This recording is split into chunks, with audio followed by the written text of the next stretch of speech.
Now, let's go and take a listen to the president, some of the things that he had to say. We have been here before.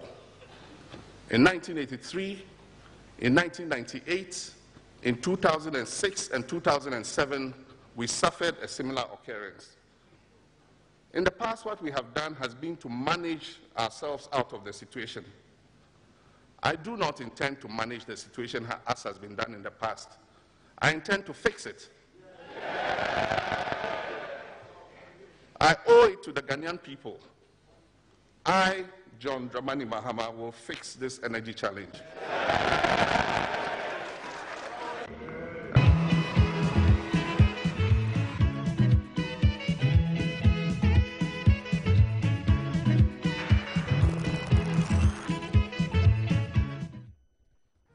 So you just heard the president's emphatic promise to fix the Dumsor situation and not to manage it. We'll look at the proposals that he's made in that direction and ask how feasible they are. We may compare it to his State of the Nation address on the question of energy in 2014 and ask why we are here and what has changed. Well, listening to the president, he had interesting comments about how some of you are eternal pessimists and are so bent on being cynical about everything that concerns this country. You don't see the beauty of the country. Listen to him again. We must not allow ourselves to be sucked into the vortex of cynicism and extreme partisanship. Mr. Speaker, like the Black Stars, let us fashion out of the jagged rocks of fleeting setbacks smooth stepping stones to greater achievements. Mr. Speaker, I'll add that in our case, let us score our goals to secure victory. Our history is replete with glorious tales of remarkable victories and successes. These must spur us on to achieve even far more than we can imagine we can achieve.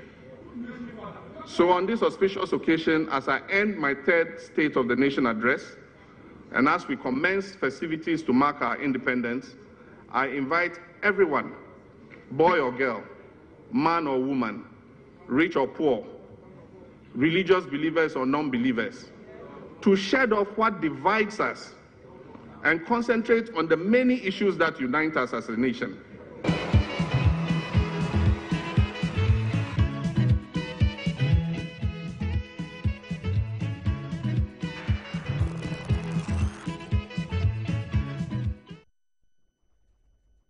As you are aware, President John Mahama believes that corruption is like mass murder, and those who are engaged in it ought to be dealt with in that manner.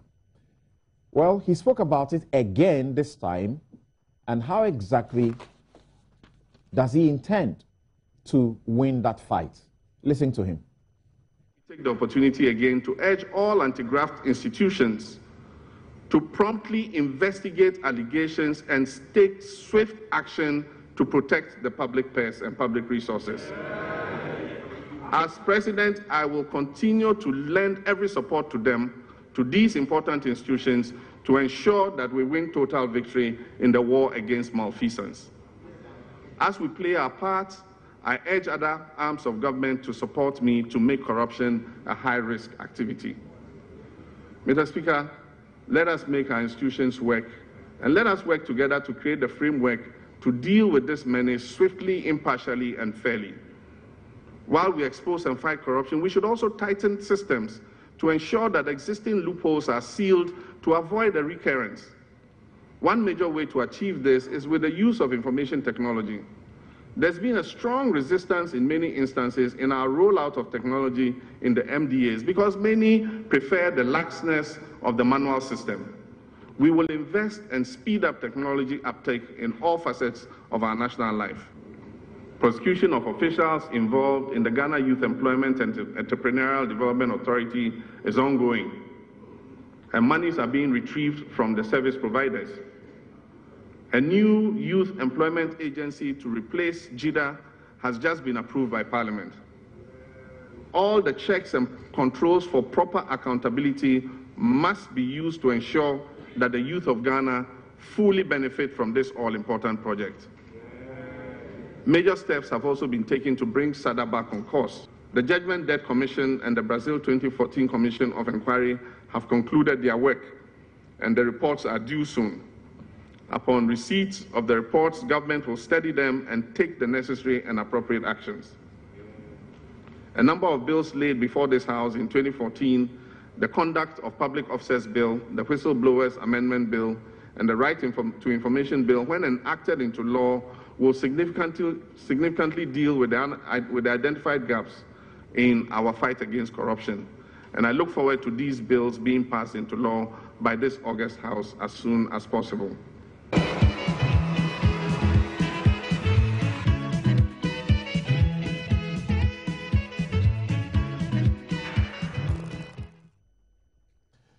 Let's hear the President again on what he intends to do about education, or what the state of education is. Through improvements in infrastructure and quality of teaching, provision of teaching and learning materials, management and supervision of schools, quality and access to basic education is being enhanced. To provide opportunities for those who are unsuccessful in their basic education certificate exam, we have for the first time introduced a resit policy at the basic education level. The policy was given true meaning when 1,181 candidates last week had the chance to resit their BECE as private candidates. These are persons who, but for this golden opportunity, would have otherwise had their education truncated at the JHS level.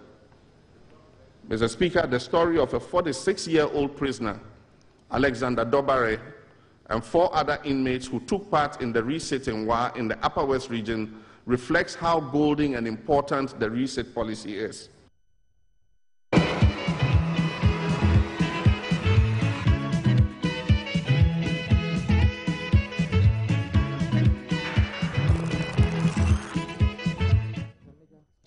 Well, somehow, we will look at the various portions, but very specific portions. We won't be able to deal with everything else that the President had to say. Listen to some bit of what he had to say about agriculture.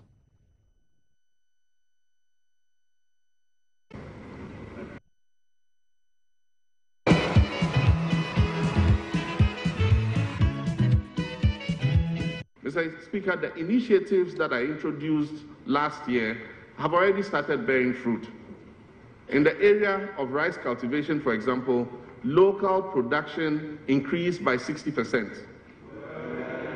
According to the latest statistics from the Bank of Ghana, our rice import bill fell by a whopping 41%, reducing from $467.2 million in 2013 to $275.1 million in 2014. Mr. Speaker, in Komenda, in the central region, a new sugar factory is under construction. When completed, this factory will enable us to reduce significantly the over $300 million we spend annually on sugar imports. We'll also be able to support local industries such as beverage and ice cream manufacturers who require large quantities of sugar for their products.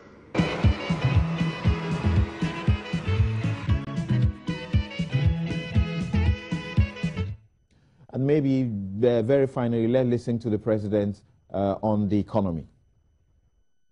A year ago, I shared with this August House my vision to transform the structure of the Ghanaian economy. Transformation through diversification, value addition to our primary products, the promotion and patronage of locally manufactured goods and services. This is intended to make us self-reliant and put us in a position in our country as an export-led economy which will create decent jobs. Mr. Speaker, the initiatives that I introduced last year have already started bearing fruit. In the area of rice cultivation, for example, local production increased by 60%. According to the latest statistics from the Bank of Ghana, our rice import bill fell by a whopping 41%, The Ghana Exim Bank will act as an intermediary between government and exporters and assist our exporters to compete internationally by providing insurance and finance facilities to support their overseas contracts. We have launched the 20 million broiler project with a target to reduce the importation of poultry by 40% by the end of next year and save this economy about $150 million. The recent macroeconomic challenges we face, investor confidence in Ghana has continued to grow as a result of measures introduced to stabilize the economy. Last year, inflows from foreign direct investments stood at $3.57 billion from 184 projects. The oversubscription of the 2014 US dollar 1 billion euro bond, as well as the 1.7 billion syndicated loan for cocoa purchases, is a further testimony of investor confidence in our economy. Our subsequent market activities will target the development of infrastructure and the refinancing of the 2007 euro bond.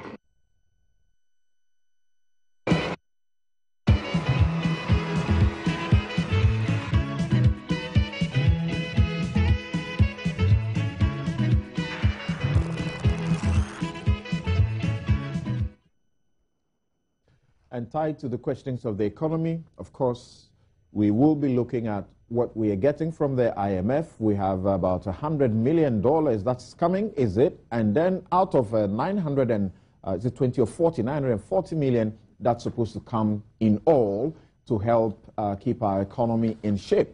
We'll put all of that together and see how things shape up.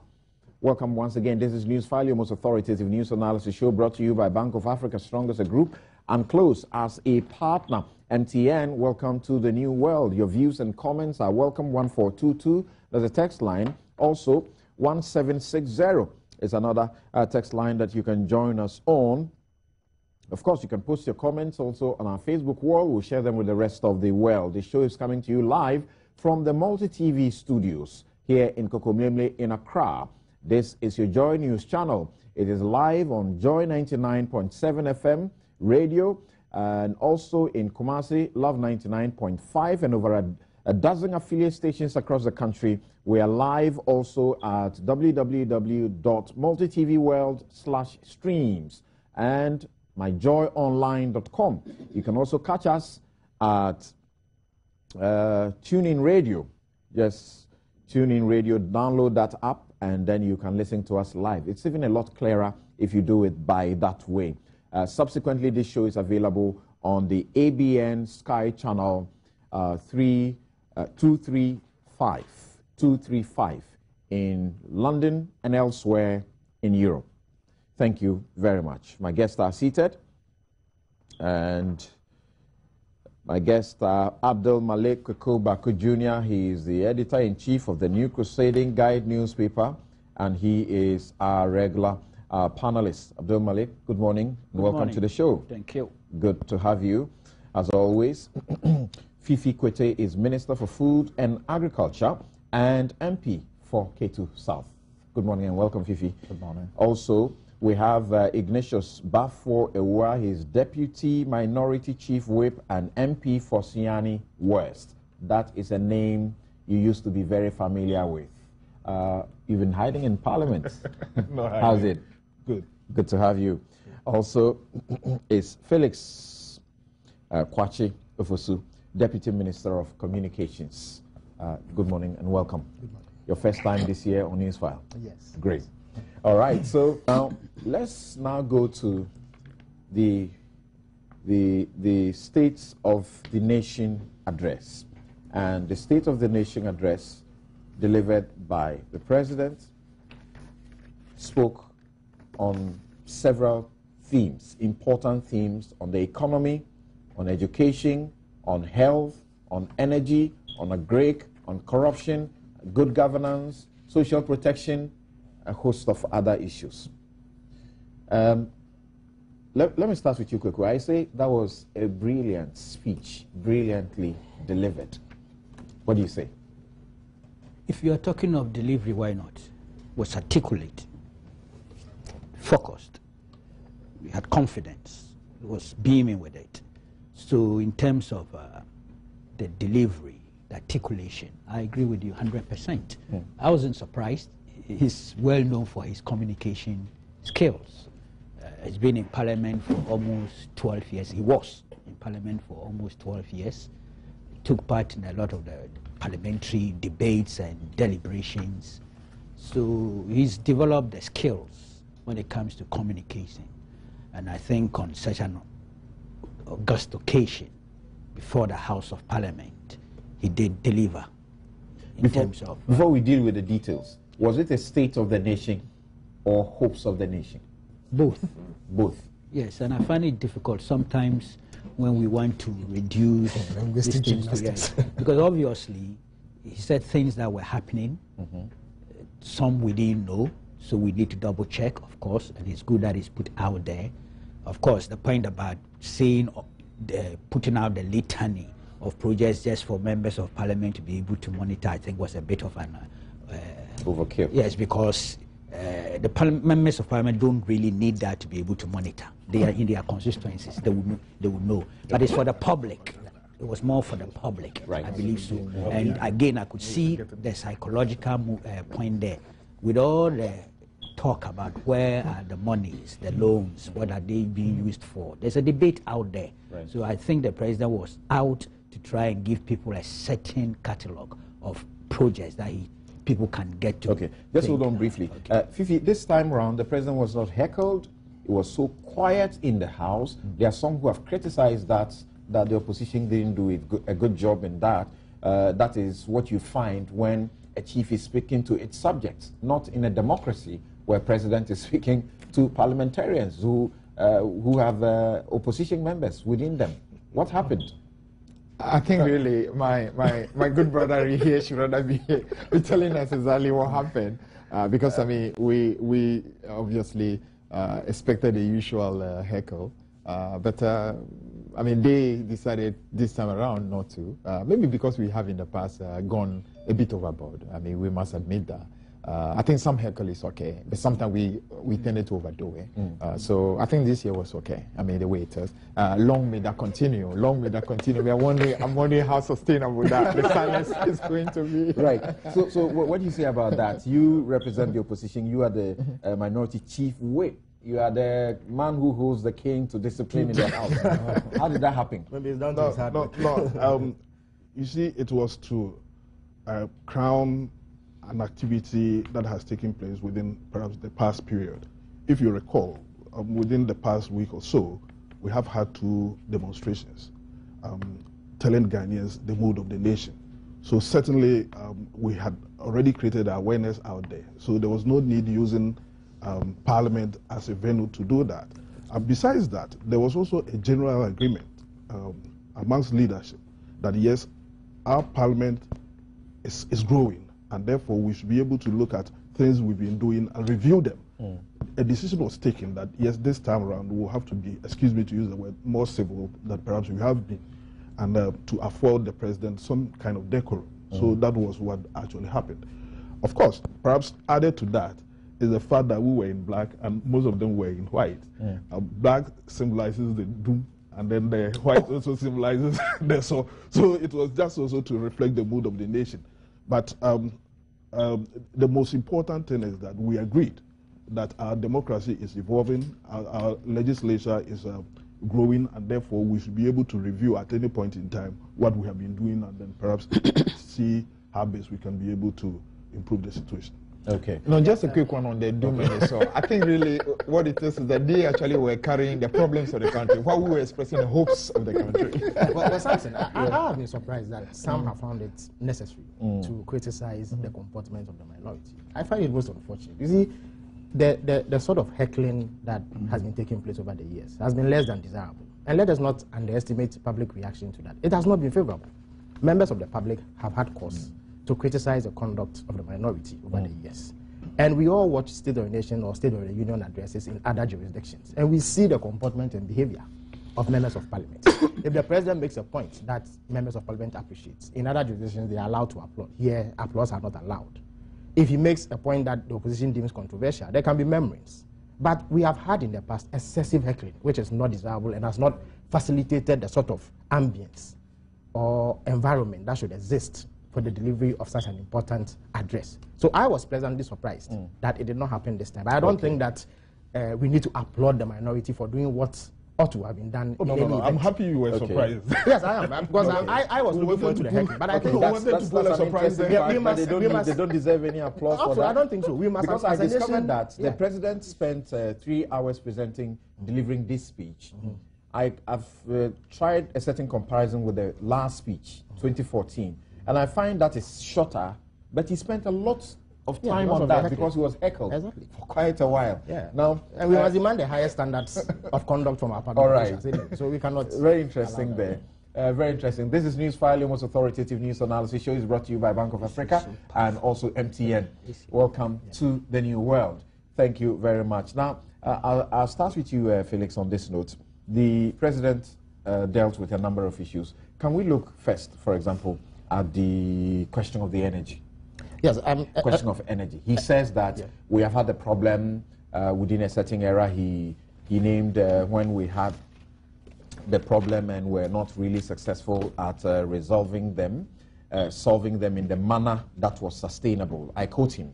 He said, "We have been here before in 1983, 1998, and 2006, 2007. We suffered a similar occurrence. In the past, what we have done has been to manage the situation. I do not intend to manage the situation as has been done in the past. I intend to fix it." And this is where he gets a lot of applause. "I owe it to the Ghanaian people. I, John Dramani Mahama, will fix this energy challenge." And that is where we clap for him. But words, action. Where's the action coming from? Well, you won't find it difficult at all to verify for yourself the extent of the action that has been taken to address this particular problem. A State of the Nation address essentially is supposed to capture the mood of the nation and indicate clearly where we are with a view to overcoming whatever difficulties may exist at any point in time. Right. Now, to the extent that the electricity shortages have become perhaps the most pressing concern of the people of Ghana at this moment, it was little surprise then that the president touched on it at the very beginning of his address. He reiterated some of the things that have already been outlined to address this particular difficulty. But for me, and quite significantly, he announced major policy shifts in the way that the whole power sector is administered. He indicated that beginning with the creation of the power ministry, there were a number of reforms that were being undertaken to inject greater efficiency and effectiveness in the way that that sector is managed. He spoke about the merger of the Freedom Authority and the Water River Authority to create an entity that would be responsible and focused on the management of our hydroelectric resources.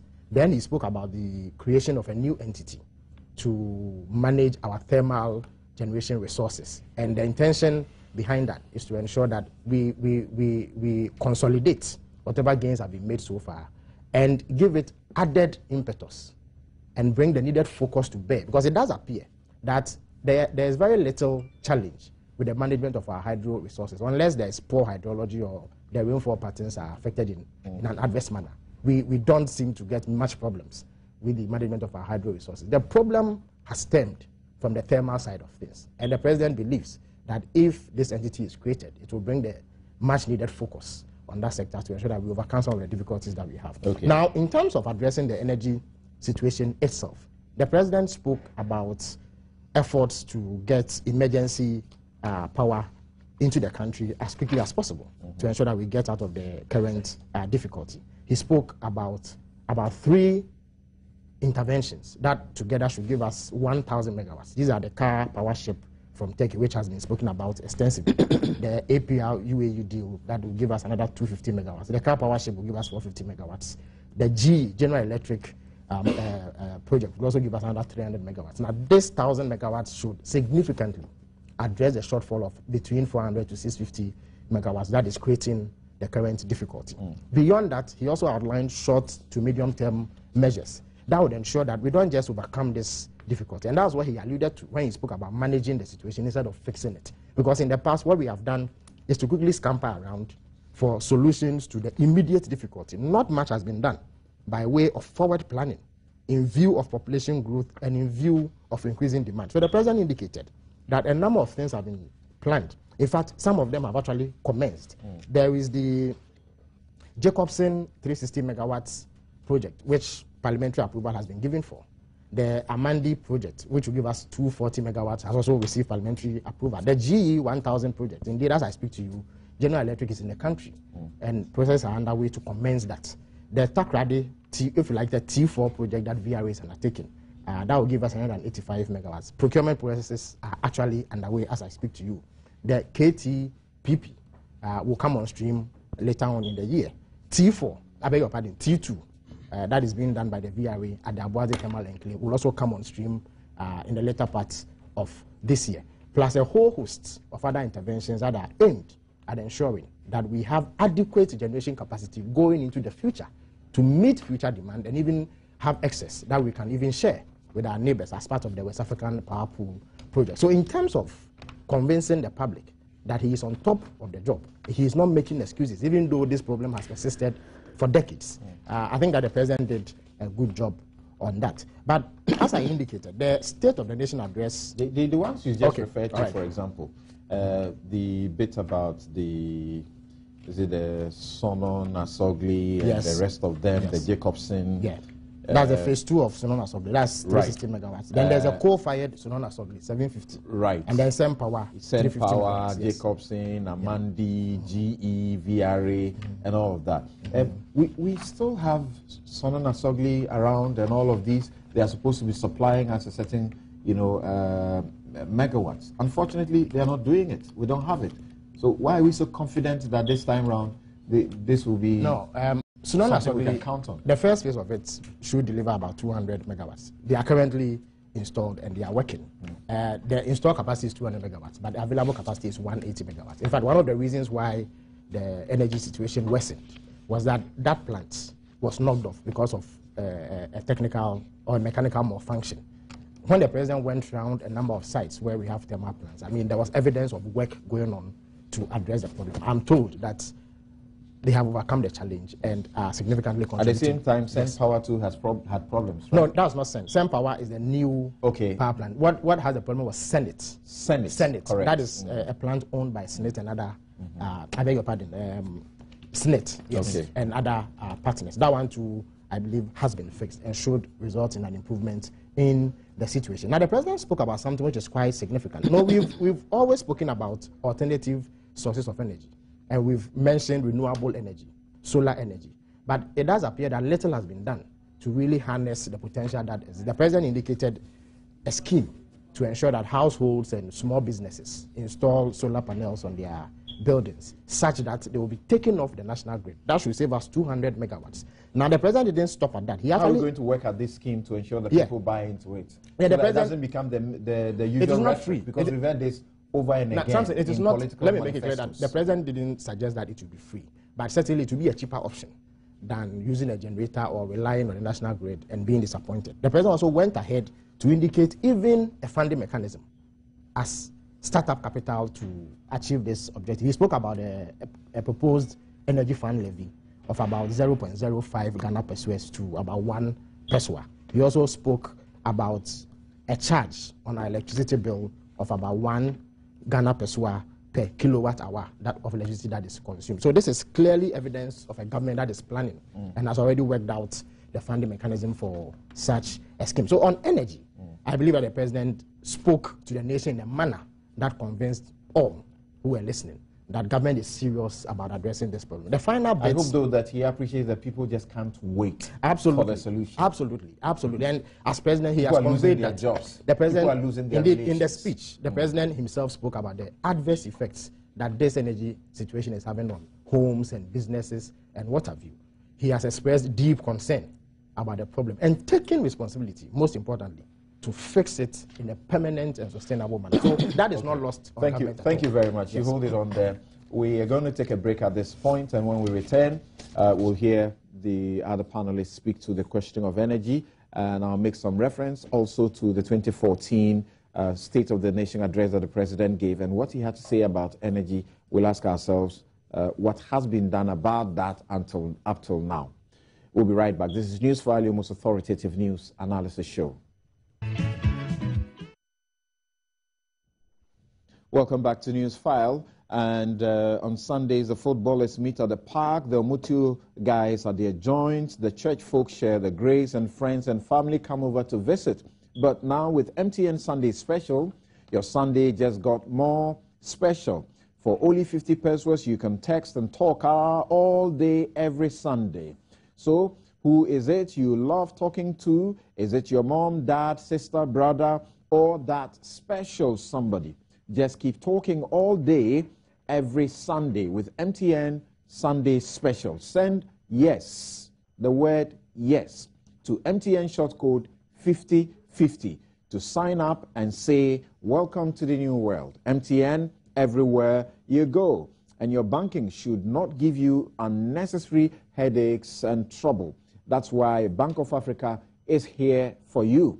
Bank of Africa has branches all over the country, and you just need to call them at 0244 338 226, 0244 338 226 to discover a banking experience that you will marvel. They have tailor-made products for both your corporate and your individual personal banking needs.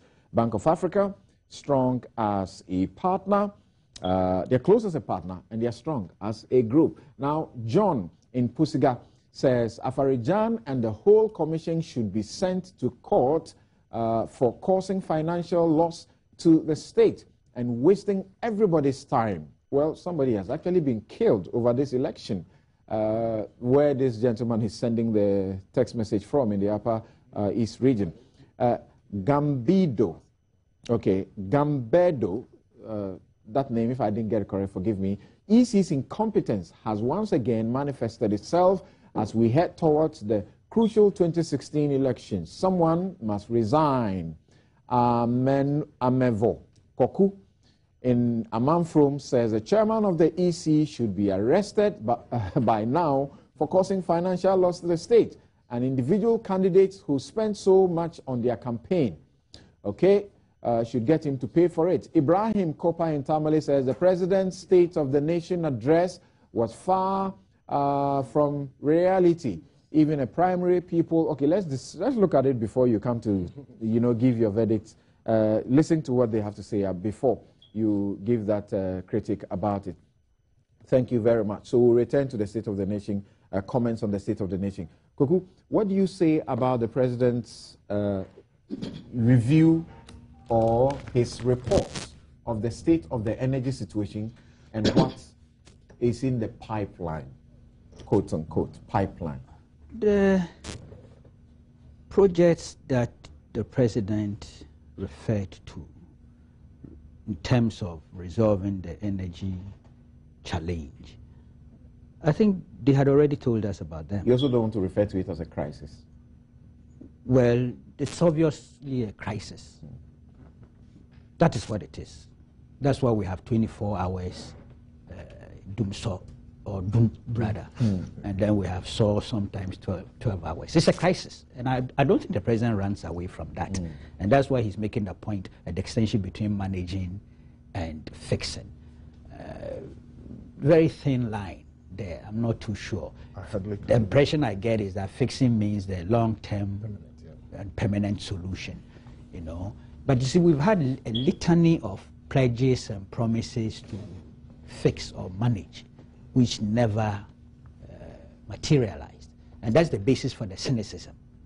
I've also read somewhere, some experts, people who know better than I do, questioning the timelines relative to the power badges, those that they've given a certain timeline of April. There are experts who give very technical, rational explanations, are questioning. They think that it might be better if we thought of August as a possible time frame. This could come to pass.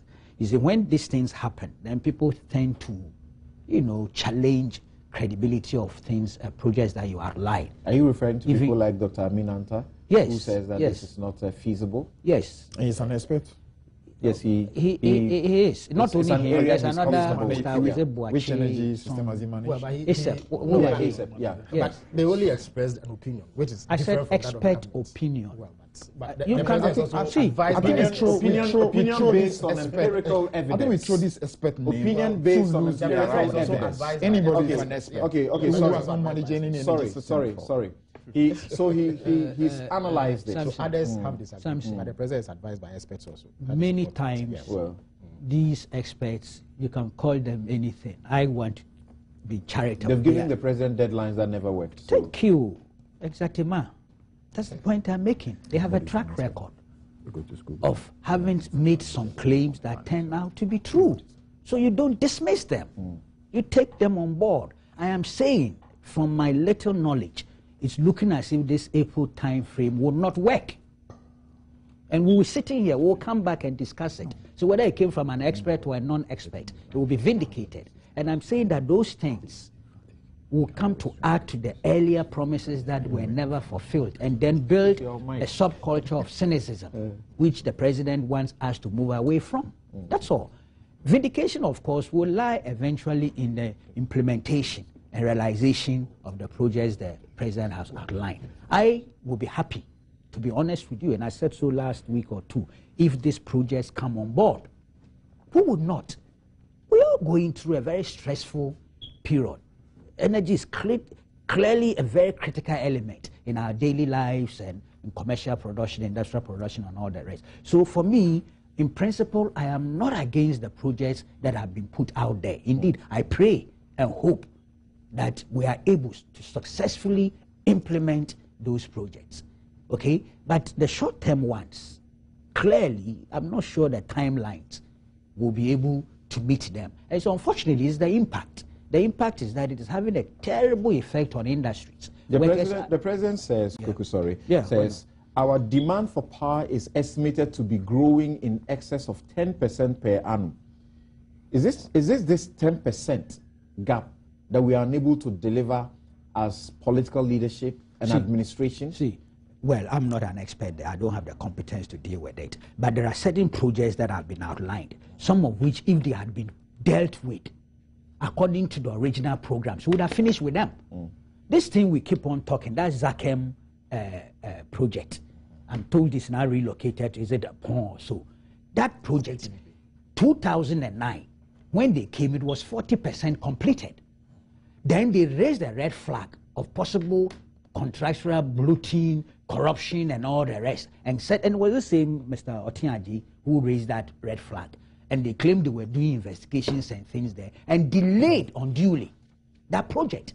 There were certain projects, it's not only one, there are but 2 or 3, if had been effectively handled according to the programs that had been put in place, we will not be where we are, at least within the short-term constraints. We have allowed those sometimes unnecessary partisan politicking to influence the decisions that we took. And that is what has led us here. So the 10% is there, but it's also some very, diabolical political calculations that did not reflect the reality that has created the situation in which we find ourselves. I am hoping that these projects will be implemented, and I mean that, I'm very sincere about it, so that we can all move away from this crisis. Except that I'm cynical about the short-term solutions that have been proposed. Right. Especially the April deadline. In his last State of the Nation address, he did appreciate the problem and outlined quite a number of projects that had been put in place to ensure that we shore up the demand so that we don't get into problems. Yeah. He spoke about a total of 534 megawatts of power generation was added in 2013, bringing our total generation capacity to 2,845. We are aggressively pursuing the completion of a number of additional power generation projects.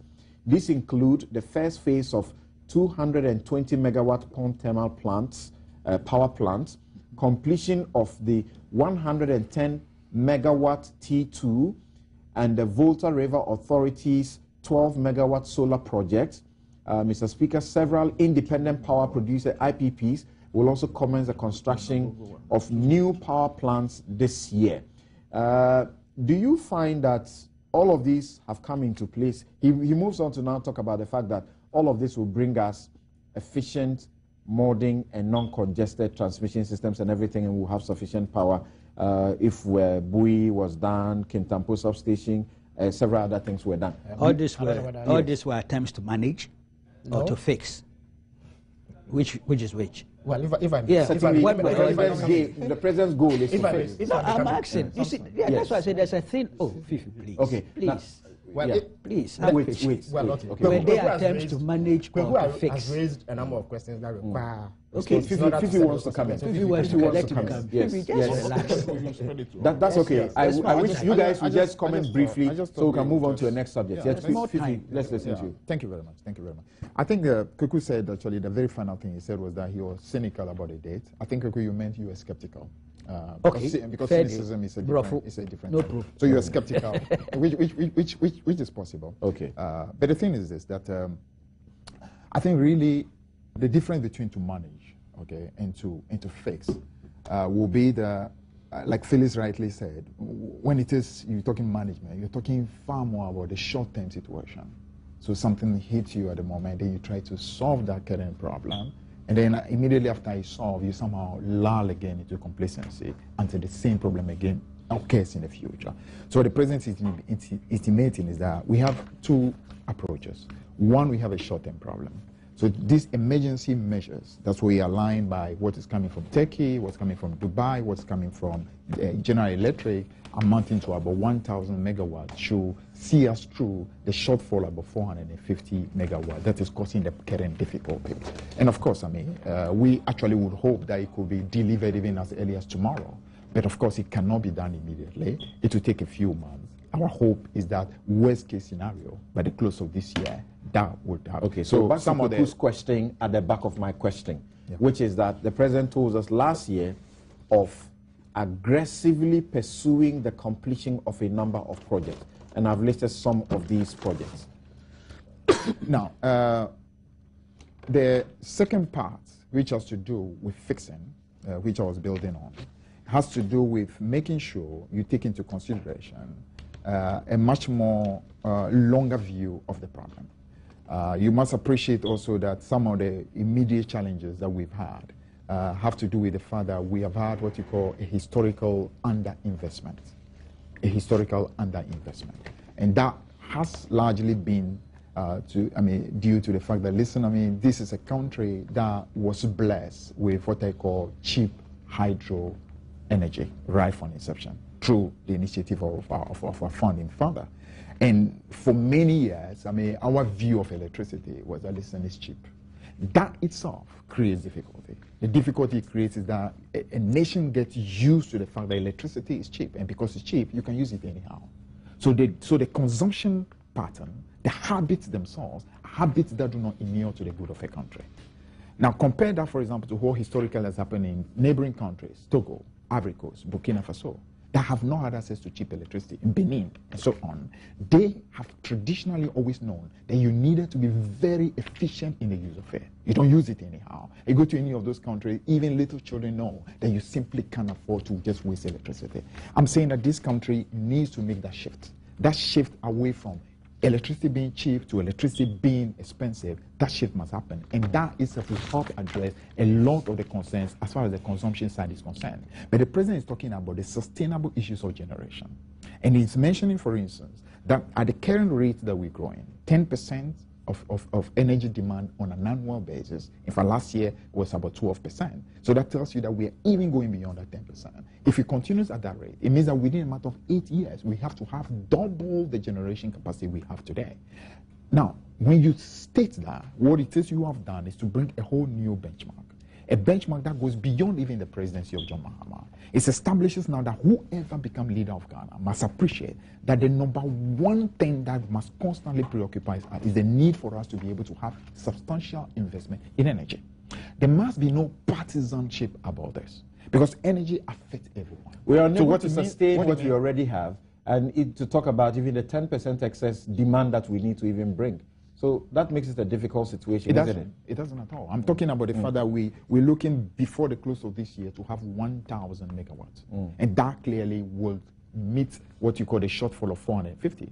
If you do your mathematics, it tells you that minimum of 550 additional should be there in terms of surplus. Right. And then when you push through a lot of these you get a longer measures, these longer measures will ensure that we find ourselves ahead of what you call the demand, and of course ensure also, the most important thing for me is that once it is that you have changed the paradigm, you have changed the mindset of Ghanaians into thinking that electricity is cheap and therefore they can do anything with fair. Once you remove issues to do with what you call subsidies, which clearly is going to be taking away a lot of independent power producers who are not going to come and bring their expensive things, and then you expect that it's to be so cheap. Once we change that mindset, an interesting point. No, but that's true. Once we change that mindset, what then it means is that you can attract a lot more investment into the energy sector. A lot of it will come from independent. Thank you.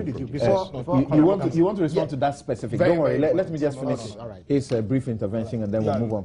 Kofi Asenso says the socialist is saying electricity can't be cheap, but will blame the capitalists when the masses can't afford. Yes. Yeah. Let me simply say that I'm also amazed by the president's commitment that he will fix the problem.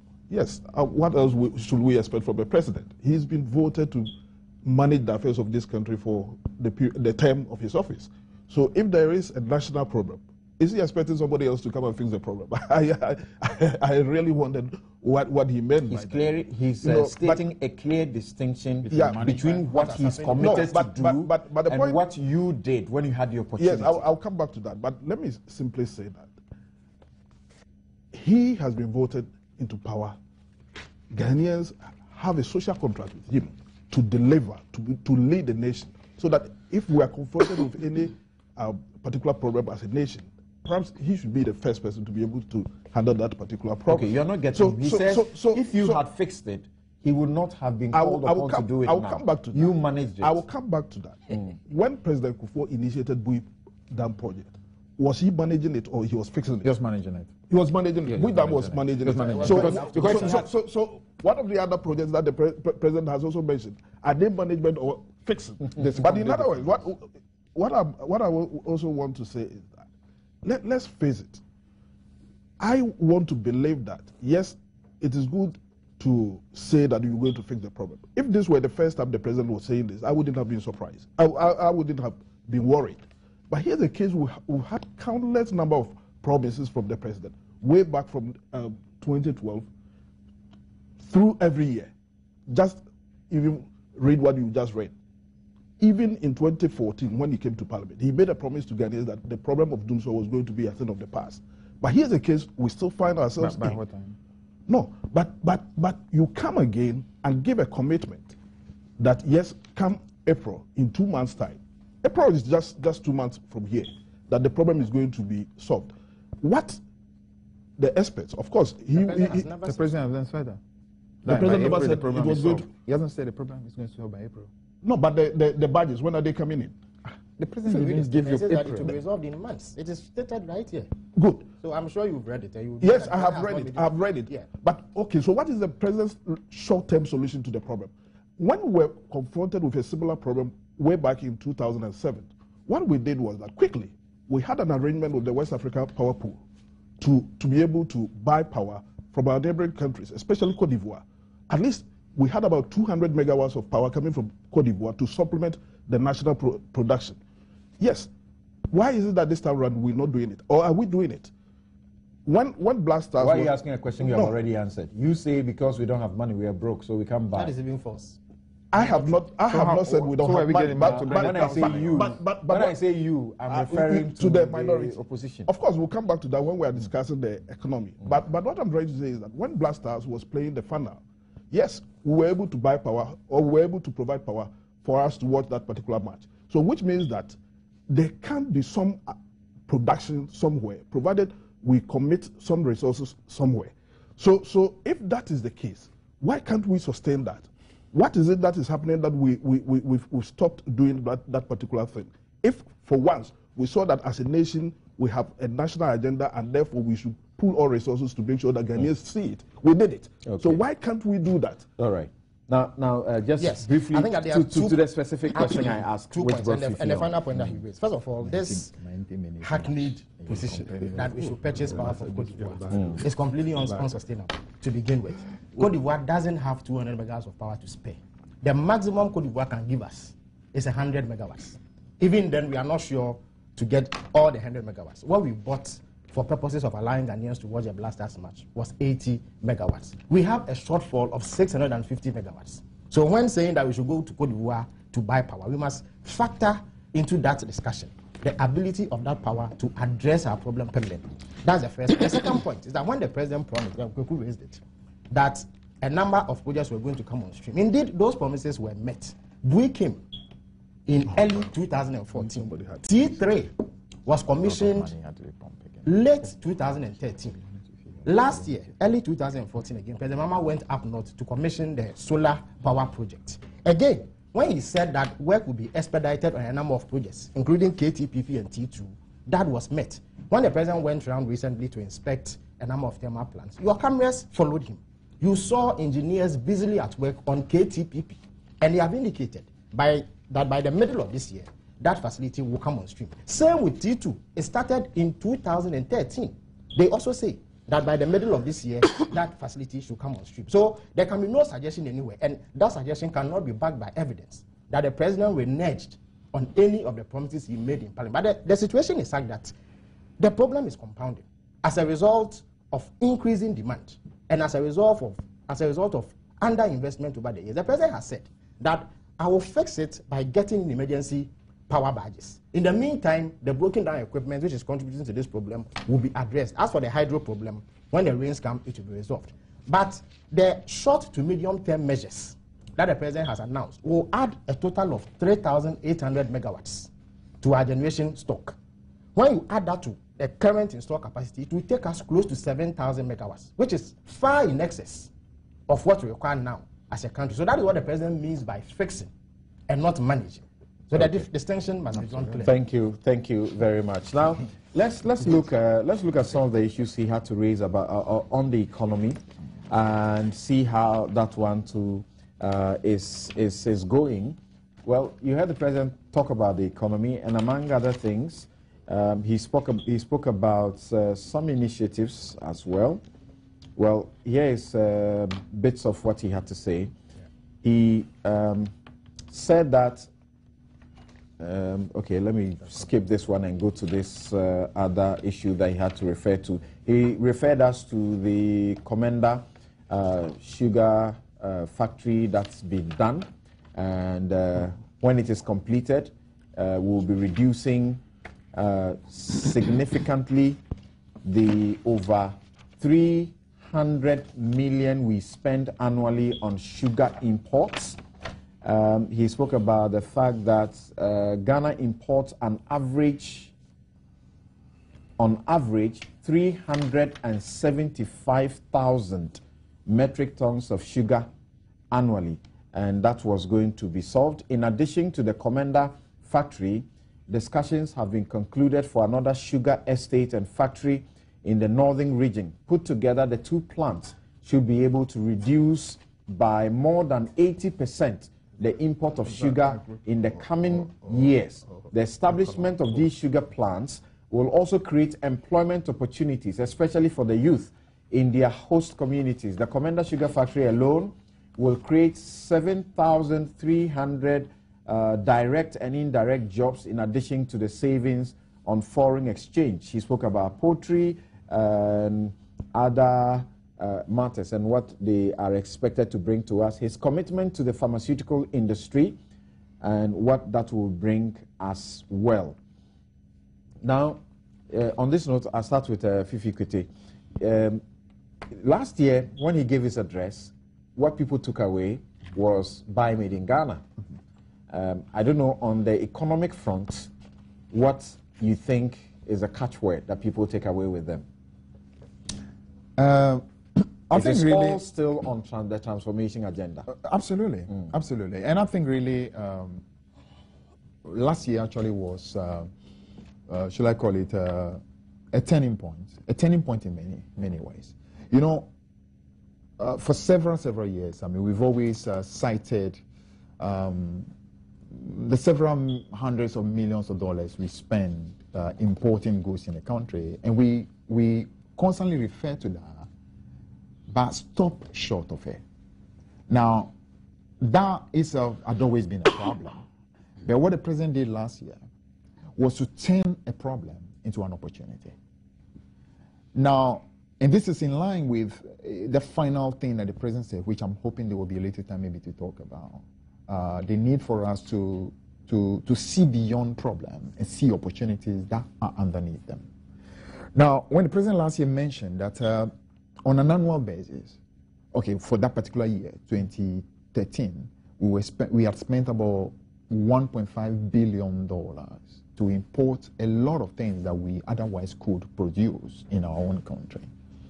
What he did literally was to say, Ghana, rise to the occasion and work in partnership with government so that we will be able to take advantage of that $1.5 billion, which actually is demand available in Ghana for a lot of things that we can actually grow, which is going abroad. Now, so you obviously will see that people are no more just simply saying, oh, you are importing so much. People are now saying, okay, if it is that we're importing so much rice, it means that we actually have conditions to be able to produce in order to satisfy that demand. We can do the same for chicken. We can do the same for tomatoes. We can do the same for sugar. We can do the same for many other things. I would say really,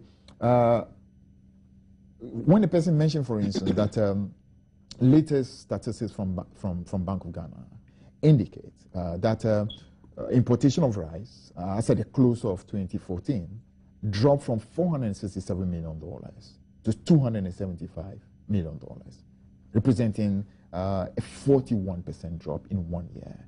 That should be wonderful, what you call a hope for the country. It simply shows that we are capable of rising to the occasion and even doing far more.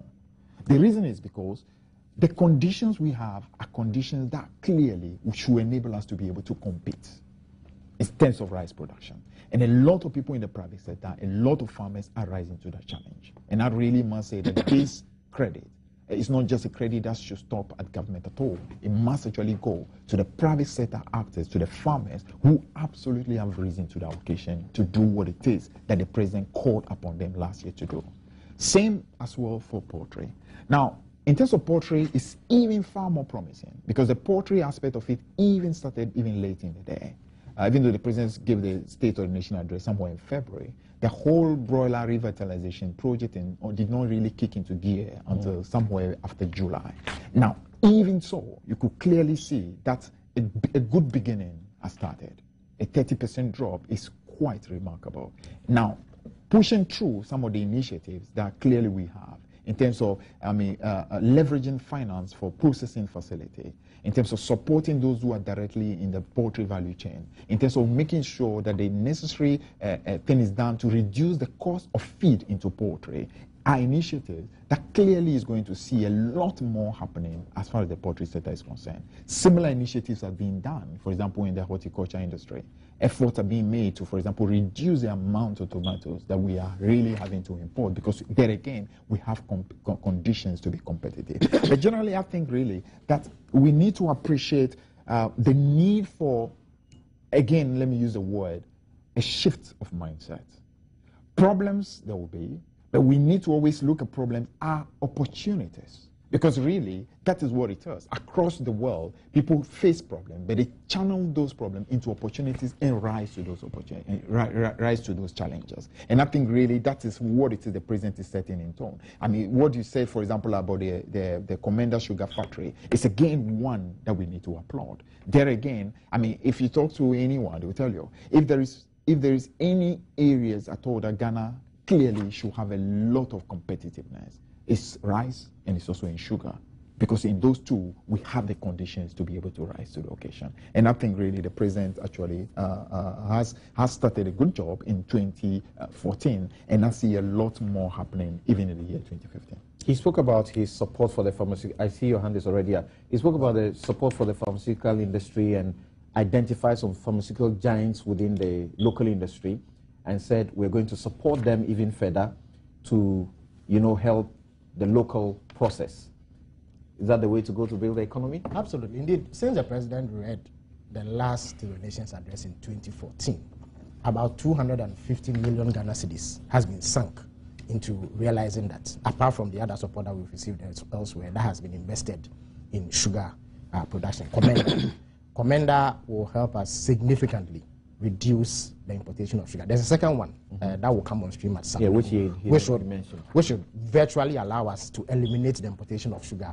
And by 80%, by 80%, yes, which is a very, very significant step forward. It will save us in excess of $250 million, which is significant. So what's the point really? Are we just interested in setting up these entities, or we're really interested in making sure they are functioning? The NDC administration revamped the tomato factory in my hometown. And it the NDC administration? It was MPP administration. Right. It was But, MPP administration. yes, but the NDC came and sought to give it a lot more impetus. I remember Hanatete visiting there and everything else. It was producing within 2010, it was producing 2012. Now it stopped. It produces and they rot. Something. I think that there are complexities involved in that particular sector that give rise to that particular debate. But the overarching objective is to ensure that we move from an import-dependent economy into first an import-substituted one, and then an export-oriented economy. Because that is at the heart of the difficulties that we have. I thought you would have said more than what you just said about Polugu. I'll come to that. We are talking about management. Yes, we are talking about management they and are doing sustainability. 400 drums of tomato, and it goes to waste. Well, that is because there are certain conditions that need to be met for them to enter the European market, which is their target market, and there are all sorts of restrictions that make it difficult. But the present focus is on import reduction and substitution. That is the first step towards addressing what is perhaps the biggest difficulty that we have, that we are totally import reliant. The last time the president spoke, about $17 billion of imports were brought into this country, and a gaping deficit remains for us to fill. The president simply gave a status update, which shows that subsequent to the interventions that he outlined, there has been significant improvement. Now, he spoke about local rice production, which has gone up 60% in the last year, and there are figures to back it. Sugar importation, I beg your pardon, poultry importation has gone down 30%. And we are not just doing the 20 million broiler project. There's a policy that says that before you are allowed to import chicken or any poultry product into this country, you must source 30% of it locally. Right. And there's been progress to show for it. There's every likelihood that the chicken you ate this past Christmas would have been produced locally because of the significant numbers that have been pumped into the market. In the pharmaceutical sector, 51 million Ghana cedis went to them alone.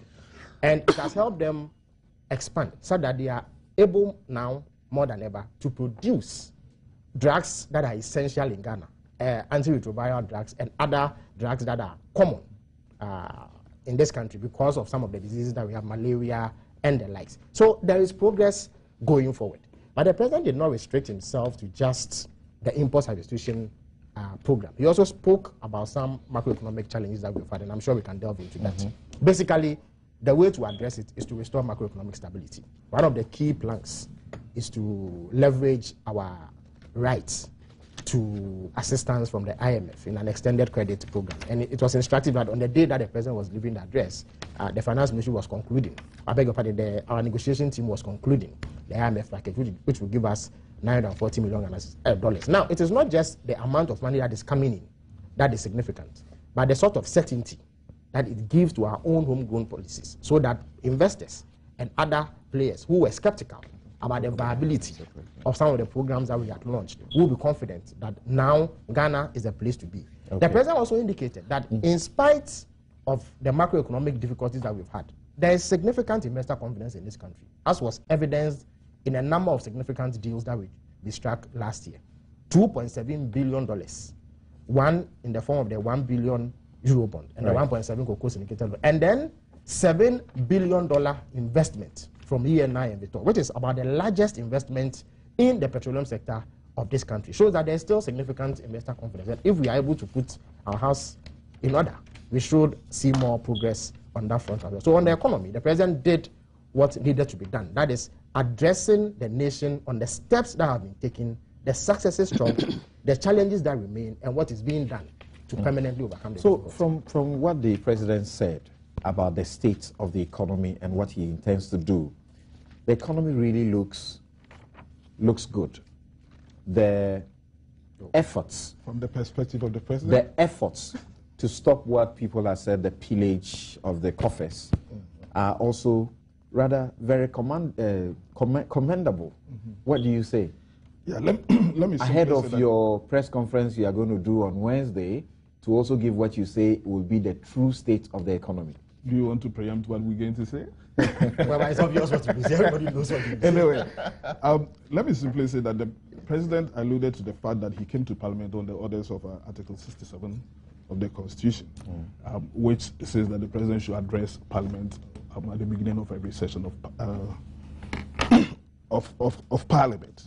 Yes, but the content of what should be contained in that particular address is also in Article 34(2), which states, or which includes the president making mention of building a healthy economy. But before even I go to where my brother ended, let me simply say that the president came to Parliament last year, and then within a year, he has been to Parliament again in fulfillment of these constitutional requirements, which is in order. But between that period, let's assess how healthy the economy has been. I believe that will help us, because all these measures he's putting in place should culminate in a better microeconomic performance of the nation. Good. Last year, when the president came, the economy had grew at well over 8% before he came to Parliament in 2014, February 2014. But a year after, the president is addressing Parliament, and the economy had even dwindled or had grown at a slower rate to the tune of 4.6%. And the president failed to mention that. Isn't that significant? Last year, when the president came to Parliament in 2014, early 2014, inflation was around 12%. He comes a year after, and inflation is at 18%. And it's not worthy of mention. Interest rate was hovering around 29% when the president came last year, and now it is around 32%. Which interest rate? You see, the CD was exchanged for the dollar around 2.1 CDs to the dollar in early 2014 when the president came to Parliament. Now it's well over 3.2%. So if the Constitution says that the president should report on the health of the economy, I was expecting the president to have mentioned these fundamentals and perhaps addressed us as a nation how he's going to handle this particular problem. For me, yes, it is laudable for him to say that, yes, we are diversifying the economy, we are going into this, we are going into this, but the end results should show in our microeconomic fundamentals. My brother was just saying that, yes, they have been successful in You acknowledge, though, before you move on, that the president cannot tackle every single issue that has to do with the health of the economy. No, but these are the It takes for granted that you fundamentals. already know These these are the fundamentals. These are the fundamentals.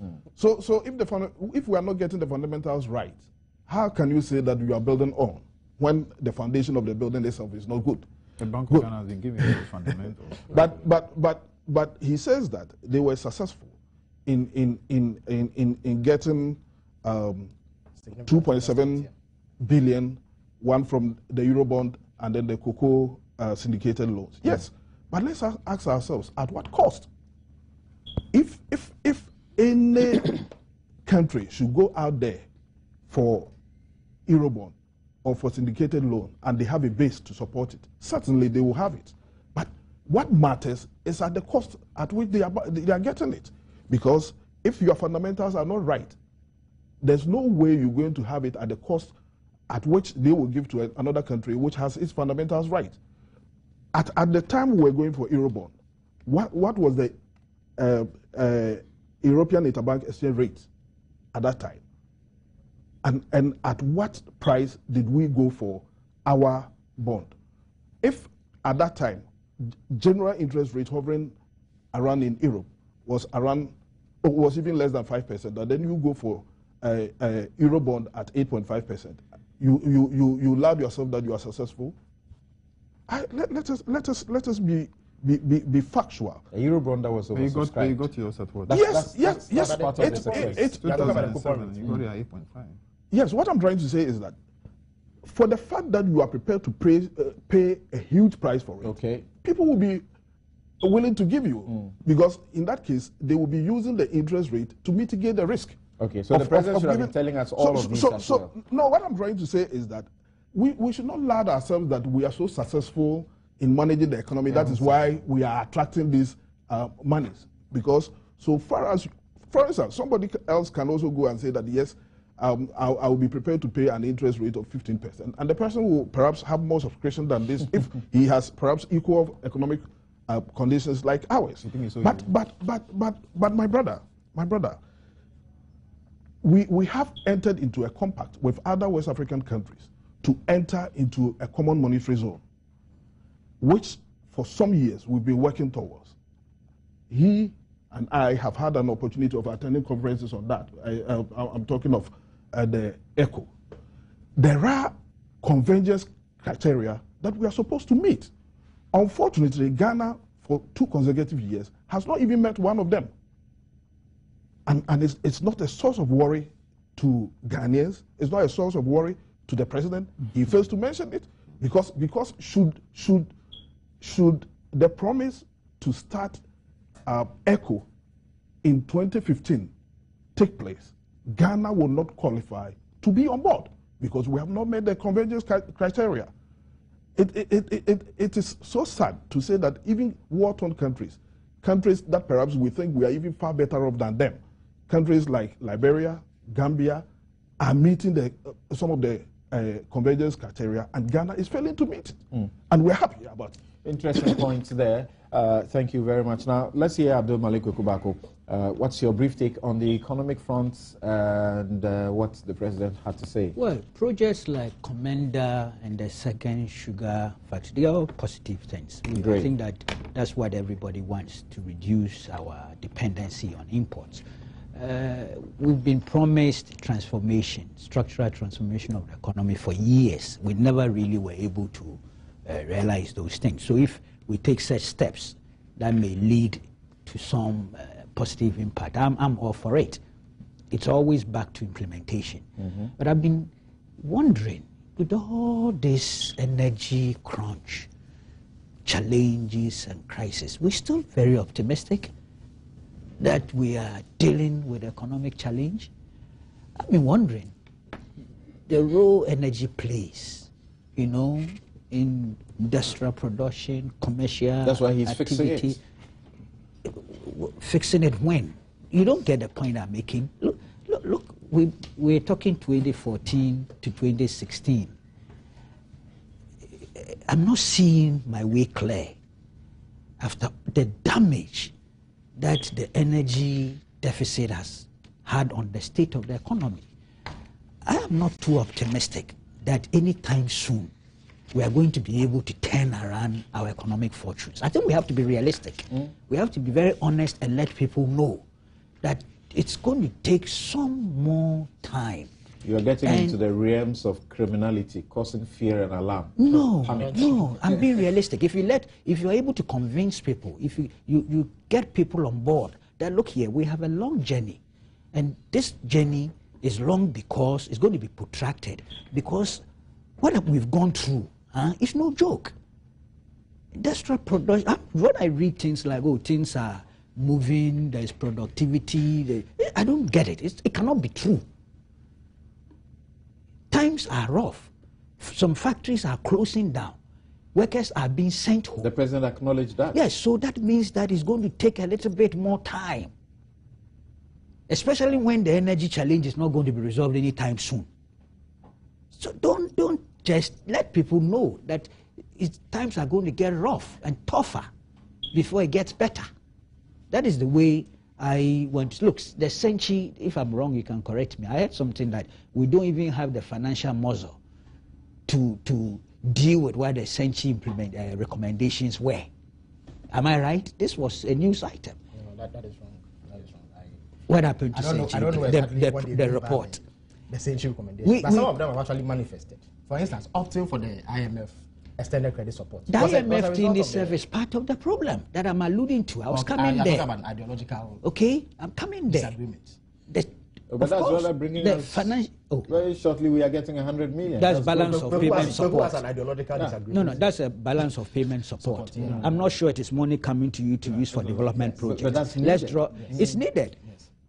Hopefully, it may bring the necessary physical and monetary discipline that was missing. Which led us to all these problems. Maybe that's the IMF, but it's coming with other conditionalities, which I'm not sure. Fifi made a very interesting point. That's why I said interesting. In terms of now the cost of energy, the price. Have you anticipated the challenge that would arise in terms of social management? Look, you can eat your cake and have it. Thank you. Yeah, but that's it. But no, it's a paradigm shift that must fantastic. Fantastic. I am saying, are we prepared? Are we sufficiently prepared? Labor, organized labor, or other sectors of society. But because you see, you can't. It's not just mechanical economics that we are talking about. We are also looking at this social being. It's a mixture. Are we ready? It's nice when you put some of these things on paper and say that I'm committed to its implementation. You must be anticipating certain roadblocks, certain challenges, so that you know that you are not going to have it very easy. I mean, this is the point I'm making. So when we paint a certain rosy picture that, by 2016, 2017, we would have overcome this particular challenge, I'm not too sure. We are in for a long haul. Well, I have questions. Interesting points there. And some of your messages here coming in. This one from Yao in Tema. He says, if our present doomsday predicament is the president's idea of fixing it, then we will prefer the past mode of managing it. Okay, that's not really clear. At least the latter enabled Ghanaians to have some light to live and work. Talk is indeed cheap. This one from Roland Yabua says, something seriously speaking, I think MPP will not only lose the elections. Okay, you're commenting on ethnocentric comments. We'll get to that as our final issue to deal with. This one from Zakwa Sanusi Chris in Tamale said something, when at all will the EC learn from its mistakes? One would have thought that coming out of the famous election petition, EC would have done due diligence to district assembly election process. I think the whole EC legal team must go. Now, this war on the EC legal team is a different one. This one from Amenu in Keta. Senior in Keta, he says, I am just wondering, between the president and the minister, who is fixing the energy problem? In one breath, the president says, I will fix the problem. And in another breath, the president says, I will hold the minister of energy responsible for his publicly made statement. So who will the citizens hold responsible in the case of failure? Well, the ultimate responsibility ends with him. That is why he says he will hold him by his promise if he doesn't fix it. Yes, thank you very much. No,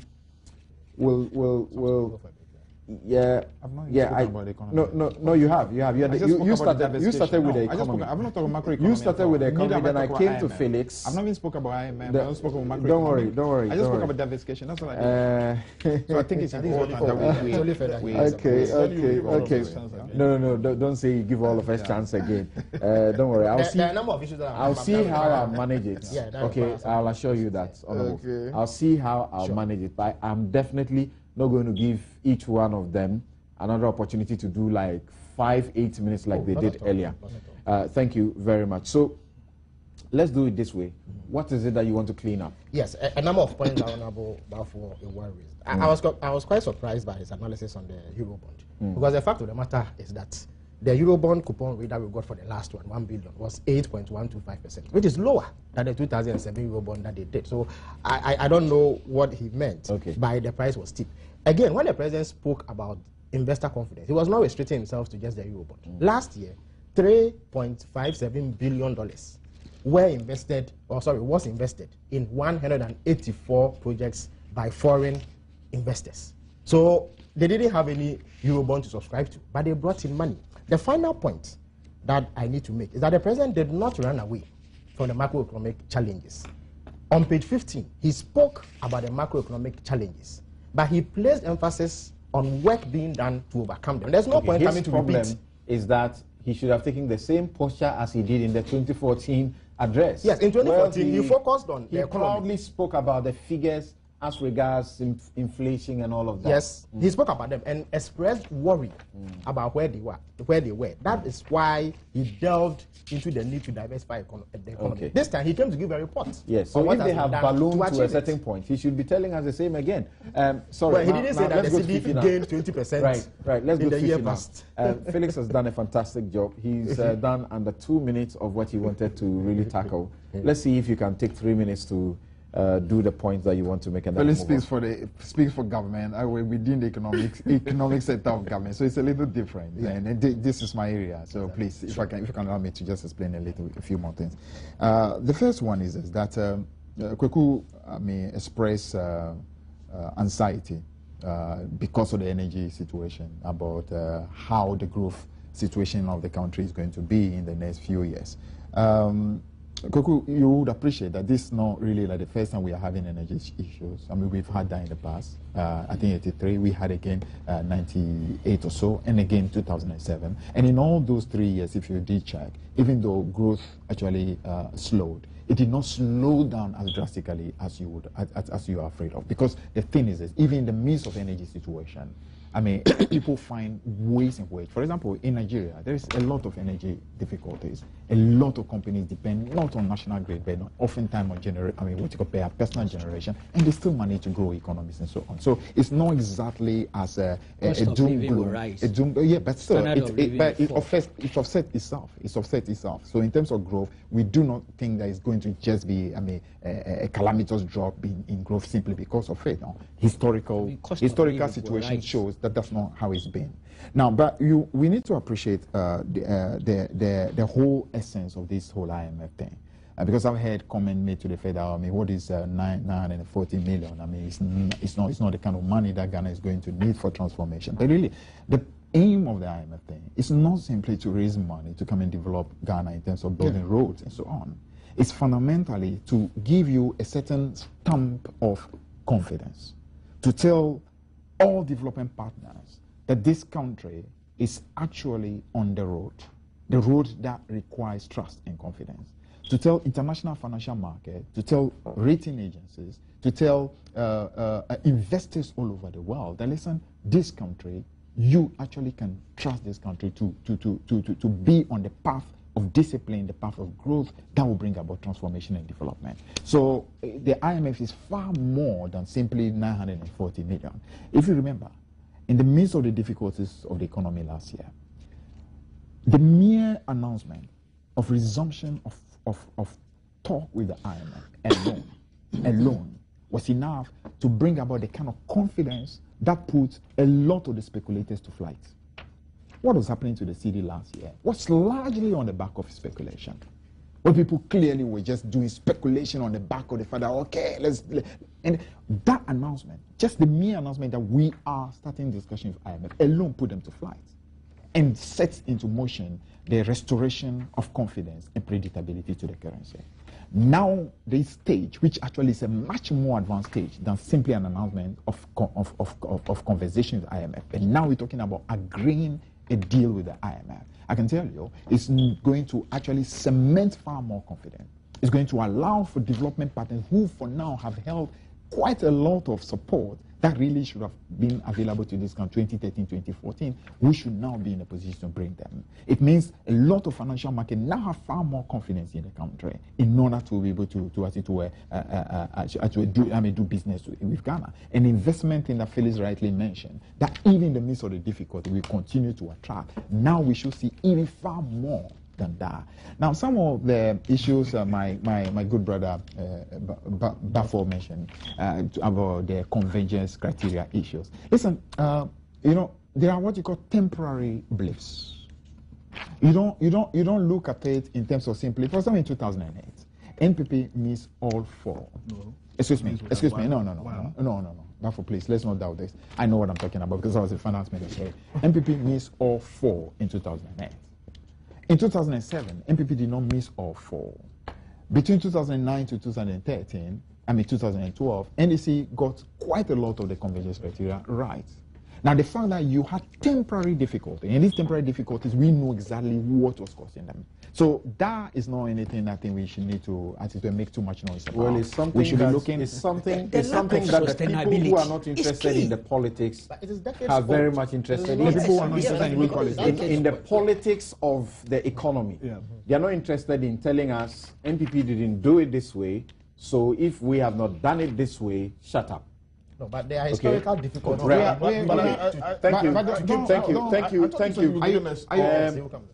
No, let's not do it that way. Let me give you a minute and give me a reaction and let's go. Okay, do it quickly. Thank you for that. But let me simply say that the president, in solving the energy situation, also mentioned that state institutions will have to brace themselves up to pay for energy that they use. I think it's a good point. But then let's juxtapose that with what is happening in reality today, because most of these state institutions are also funded from the consolidated fund, and most of their releases don't go, and even if they do go, they don't go on time.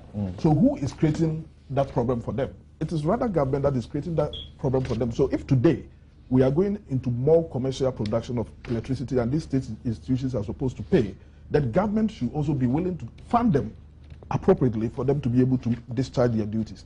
But you gave me 1 minute. Let me also say that when the president came last year, or when the president assumed office, what was the totality of the national debt? It was within the range of 36 billion Ghana cedis. As we speak now, we are at 76 billion Ghana cedis. So why didn't the president speak about it? And he did. What is it that we are doing to avoid a situation where we will enter into a situation that took us to HIPIC the last time around? What is it that we have been using these monies for? I have heard several arguments. Of course, I have heard my brother on several occasions enumerating the number of projects that they have used those monies for. I thought you were tired of the projects being mentioned by the president. No, I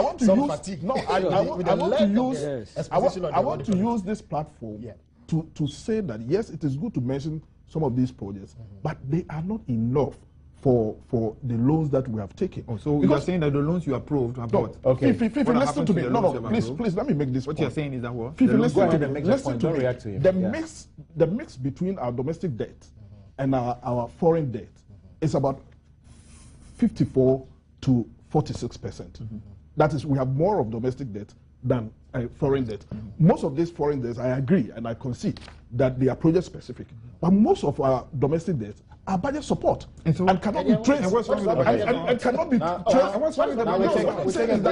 traced to specific projects. We'll take a break at this point. We'll return, and obviously we can't deal with every issue on the State of the Nation address delivered by the president.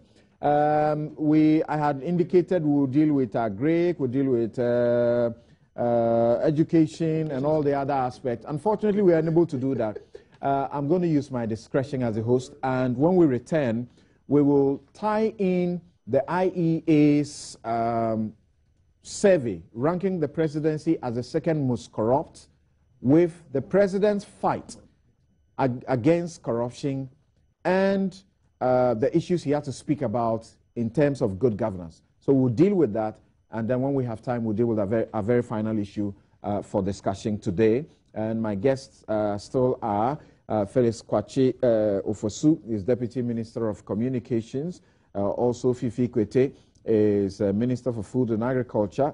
Kweku Baka, Junior Editor-in-Chief of the New Crusading Guide newspaper. Ignatius Bafo Ewa is the Deputy Minority Chief Whip. Would be right back.